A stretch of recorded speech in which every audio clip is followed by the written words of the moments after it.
এই যে কচু বাগানটা দেখছো, এটা কিন্তু একটা পুকুর ছিল।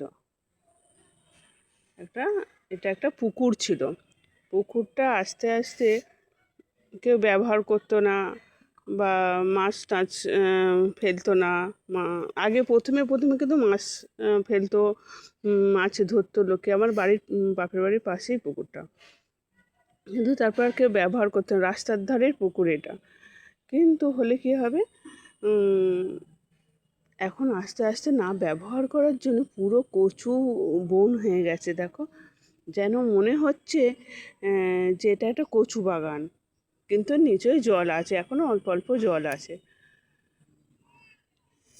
যাদের এই পুকুরটা, তারাও কিছু ইয়ে করেনি, যে পরিষ্কার করা একটা পুকুর আছে বা অন্য কিছু একটা ইয়ে করা, সেই সব কিছু করেনি গো। একদম পুরো কচু বাগান হয়ে গেছে যেন।